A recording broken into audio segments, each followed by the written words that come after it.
या कुंदेन्दु तुषारहार धवला, या शुभ्रवस्त्रावृता, या वीणा वरदंड मंडितकरा, या श्वेत पद्मासना, या ब्रह्माच्युत शंकरा, प्रभवतिभिर्दैवैः सदा वंदिता, सा मां पातु सरस्वती भगवती निःशेषजाड्यापहा।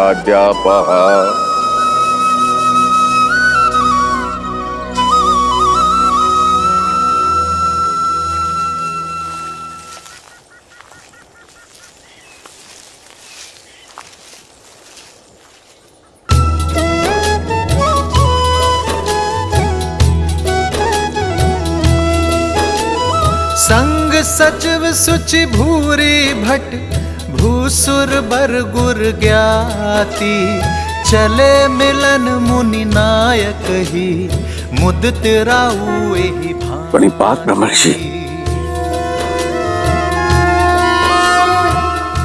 अहो भाग्य, आप मिथिला के इतने निकट आए। अब नगर में प्रवेश करें ऋषिवर। आपके आगमन से तो मिथिला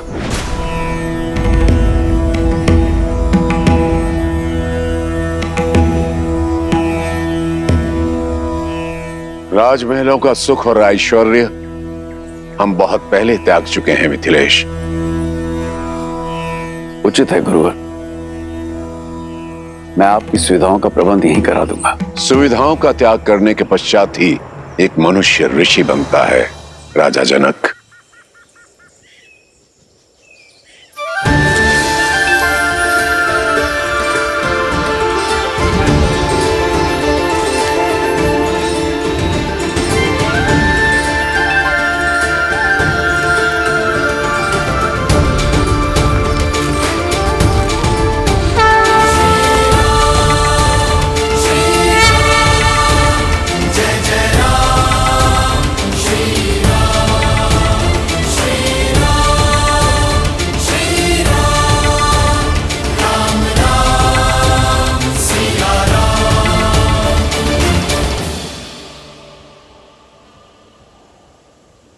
ऋषिवर,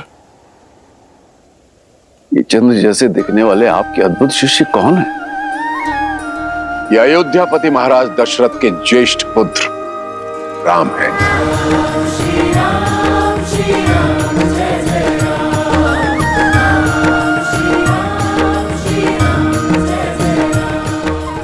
और ये उनके अनुज लक्ष्मण।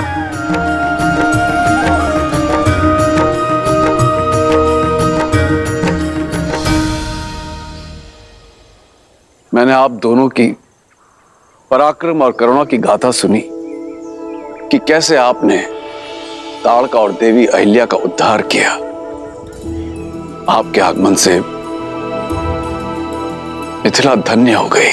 धन्य तो हम हुए तात कि राजर्षि जनक जैसे परम ज्ञानी से भेंट हुई और साथ ही पवित्र नगरी मिथिला और परम पावन पिनाक के दर्शन हुए।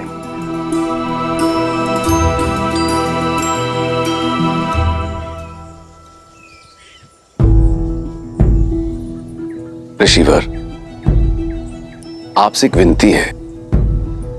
मैंने अपनी पुत्री के स्वयंवर के लिए अयोध्या भी निमंत्रण भेजा था, किंतु वहां से महाराज दशरथ का उत्तर आया कि राजकुमार आपके साथ हैं। कितना अद्भुत संयोग है ना, इस पावन उपलक्ष्य में आप इनको यहां ले आए। और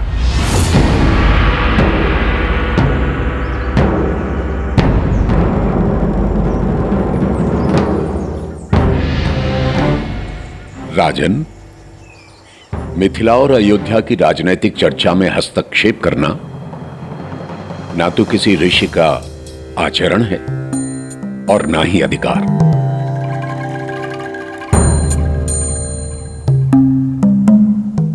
हम तो अपने शिष्यों के साथ जिस मार्ग से जा रहे थे, मिथिला उसके बीच में आ गए।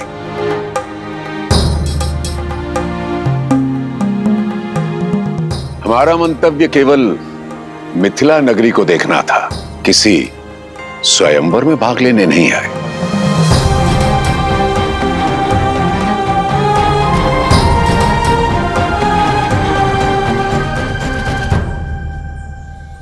है ऋषिवर, किंतु आप आशीर्वाद देने तो आएंगे ना। मुझे आपकी और राजकुमारों की प्रतीक्षा रहेगी। इस विषय पर हम विचार करेंगे राजन। और रही बात आशीर्वाद की, वो तो यहीं से आपके साथ है। ये मेरी ओर से भूमिजा के लिए। जैसी आपकी इच्छा।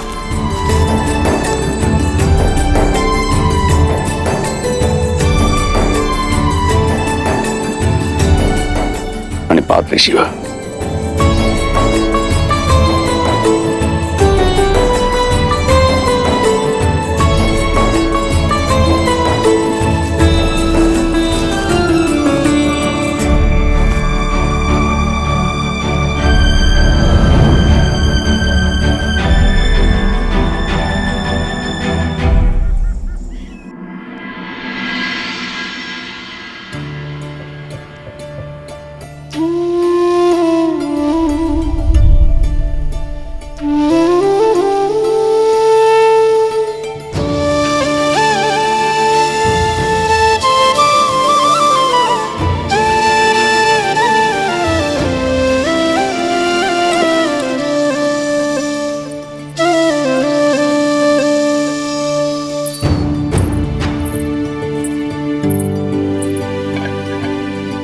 पिताश्री लौट आए ब्रह्म ऋषि विश्वामित्र से मिलकर? नहीं कुमारी। ठीक है, तुम जाओ। कदाचित स्वयंवर में ही आ पाएंगे दशरथ नंदन।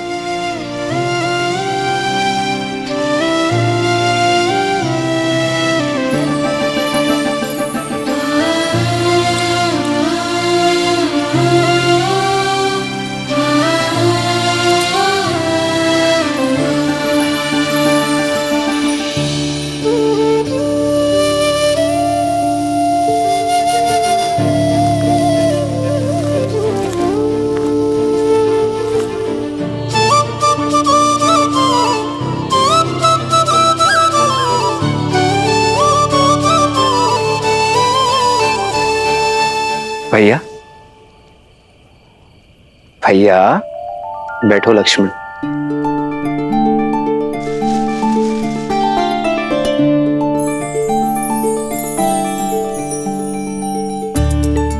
क्या बात है भैया, आज आपके चिंतन में चिंता का भाव नहीं, आनंद का भाव है। बात क्या है? एक ऐसी भावना ने मुझे स्पर्श किया है लक्ष्मण, जिसे मैंने कभी अनुभव नहीं किया। कुछ ऐसा जिसे शब्दों पे नहीं बताया जा सकता। ये आप क्या कह रहे हैं भैया? आप प्रयास तो कीजिए, कोई शब्द तो होगा उसके लिए। प्रीत। प्रीत?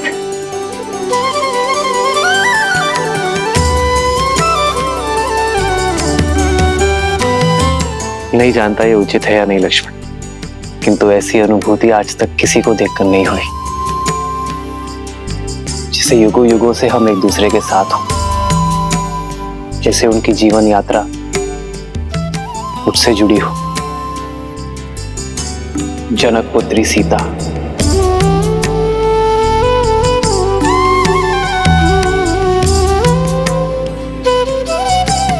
उन्हें देखकर जो भाव मेरे मन में आया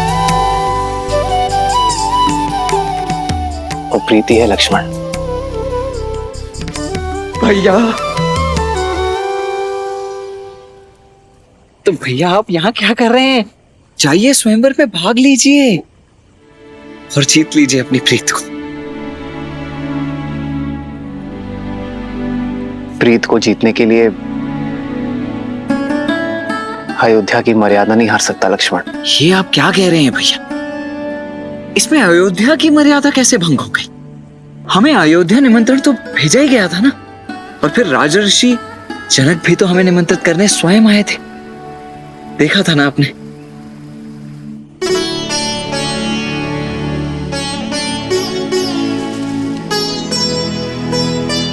किंतु पिताश्री ने गुरुवर को हमारा उत्तरदायित्व सौंपा है लक्ष्मण।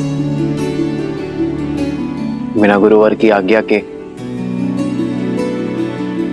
स्वयंवर में जाना पिताश्री और गुरुवर दोनों का अपमान होगा।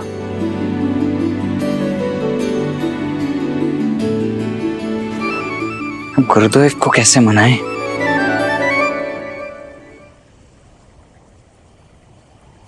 भैया, आप चिंता मत कीजिए, मैं कल प्रातः होते ही गुरुदेव के चरणों में पड़ जाऊंगा। कैसे भी कुछ भी करके आपको स्वयंवर में भेजने के लिए उन्हें मना ही लूंगा।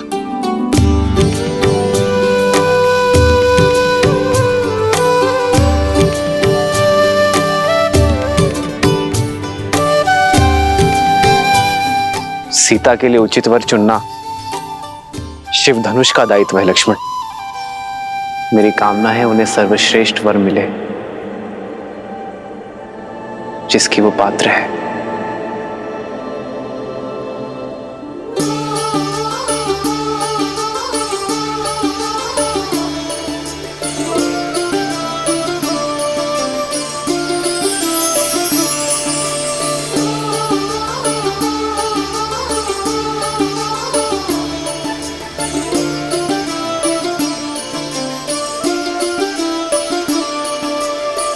जन्म जन्म का है ये संगम, राम रतन सीता वैभव धन।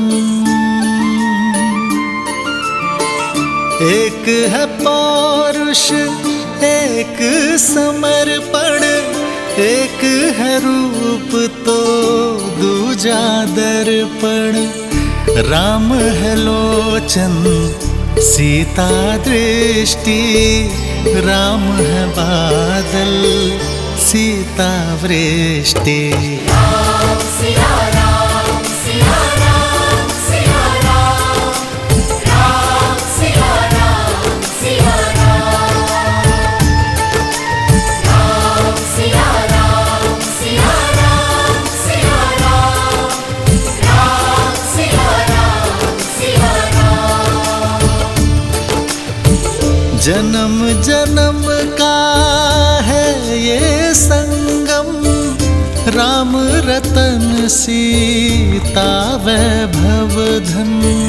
एक है पौरुष एक समर्पण, एक है रूप तो दूजा दर्पण।